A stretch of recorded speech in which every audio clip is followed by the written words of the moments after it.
Okay guys, in this video I'm back again. I'm using these laminate pouches. What I am doing now is I am going to try to slide this through my laminator and support these other ones with one hand. So just bear with me.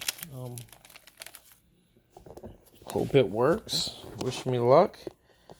Let me see what I can do. And once I get this done, I'll actually explain the whole step and what I'm actually doing. Once you get it laminated, or once I get it slid on here where it will actually hold itself, I can actually, there we go. These are some metal tags I've got.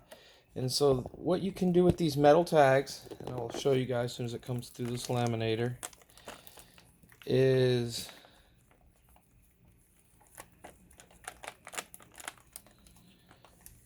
as they're coming through,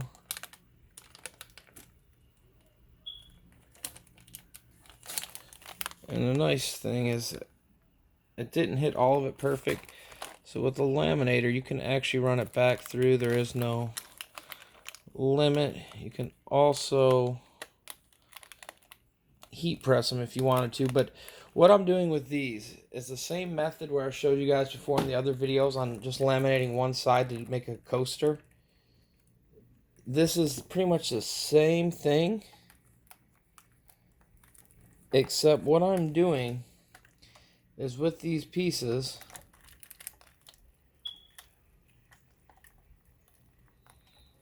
let me get them through and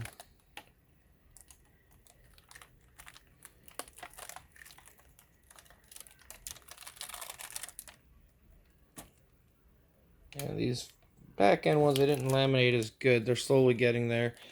But what I did is these are actually galvanized pieces of metal. And so like before where I actually heat pressed them, you can do that. You run it through a laminator though, and like for instance right here, that lays them a lot smoother. So that's an option. But what I did with these, they were just naturally galvanized. And I actually, on this back side, I left them blank, so I'm going to print both sides just to show you the difference. But literally, all I did was leave the backs, and I will heat press them too after. And then on the fronts, I actually sprayed a high temp paint that you can get. There's a few different brands. You can get like Krylon High Heat, or you can get DuPont makes one also, or Duplicolor makes one. The cheapest I found is the Krylon. Works really well because it doesn't matter if it's gloss or not. You're putting the laminate on, and the laminate just happens to be gloss color, so it will work perfectly fine for you.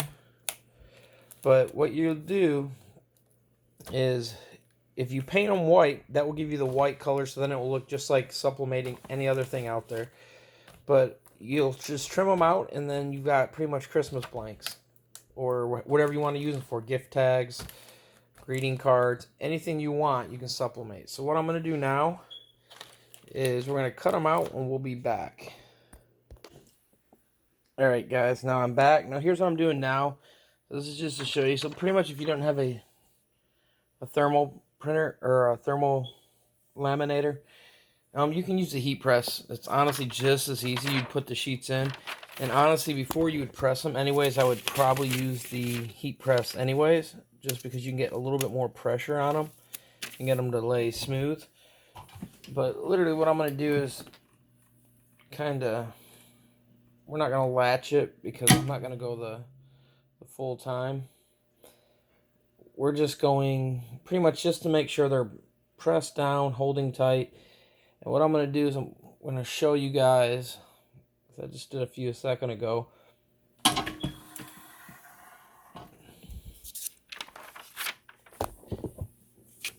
And they will bite down and hold really good. Now I'm going to show you, this is, of course, the back side. And you can see they're perfectly smooth. Now here's what happened. You will see some of the bubbles underneath there. And what it is that is in the paint. I did not, it splattered on the thing. I didn't sand them smooth. Sand them smooth if you want them to look nice. Like, you don't want them all textured like that. Because you can actually see it. When they're smooth, they look fine.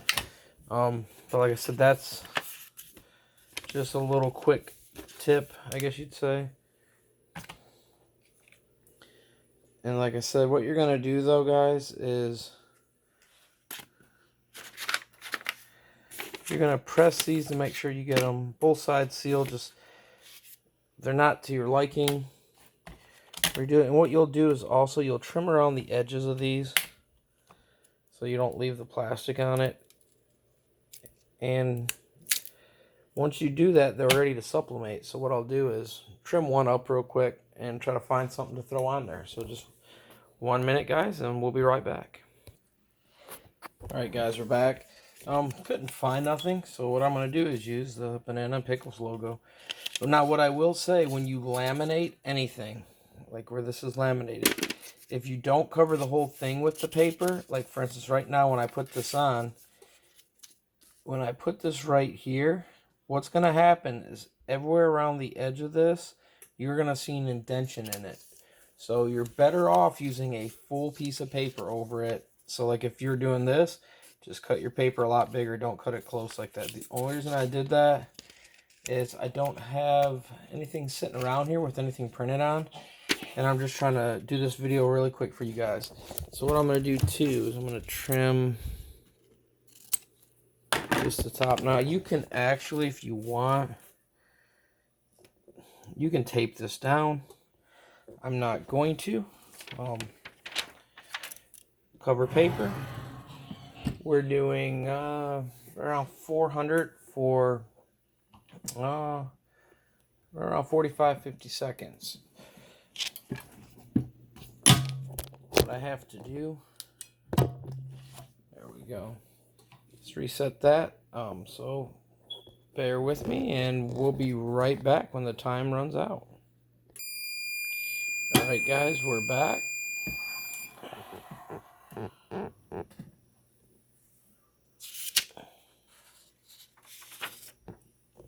And it is, press is going to be warm.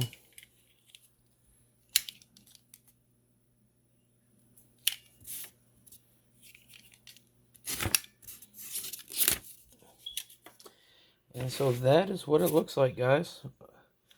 Sublimates perfect.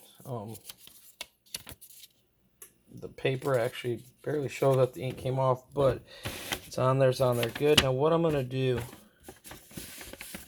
is we're going to flip this over. It is extremely hot, so what I'm going to do is let it slide over here to cool just for a second.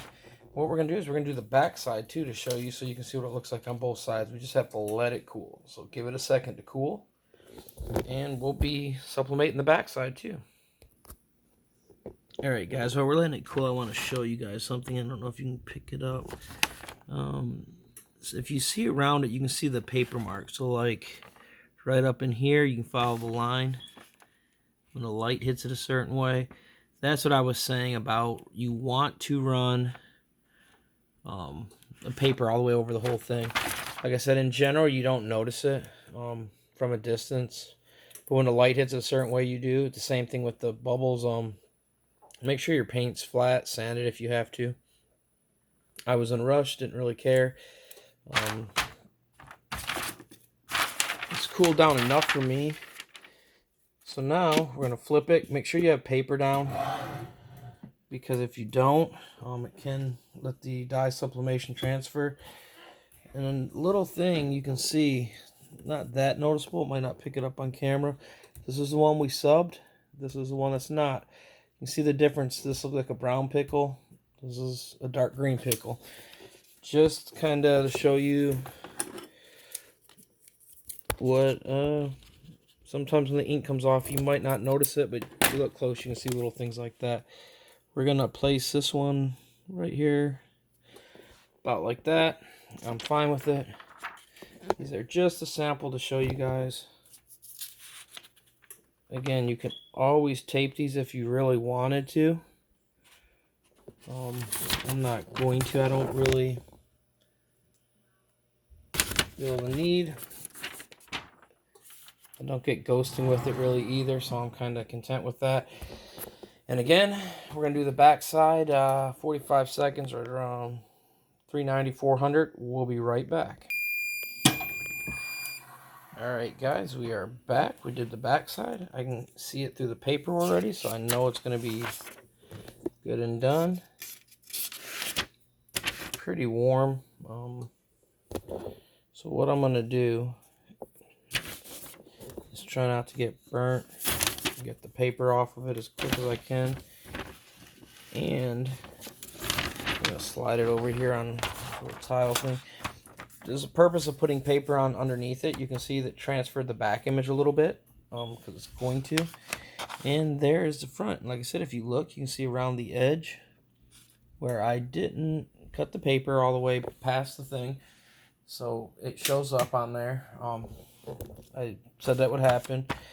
And like I said, this is going on the metal. So what happens is when you do this, you get the light on it. So you don't have white. White is the metal, so you're getting a different look. So in some spots, it's an interesting look. I like it compared to the other side. And like I said, it gives some tone difference in the colors. You see that we're reflecting the camera a little bit. But like I said, you can do both ways. So like if you went with the galvanized also has a scale on it, so it has that look. So it's not like polished metal. So it gives it like an old antique look. But if you like the photo like that, you could actually do a photo or anything. So you could actually use this as like a baby ornament.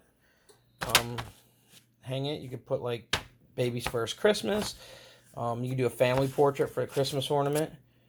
You can also paint it and do the full color and do the same thing on the front side too. Like I said, this is showing you with the white paint. This is showing you with no paint. You can do it both ways.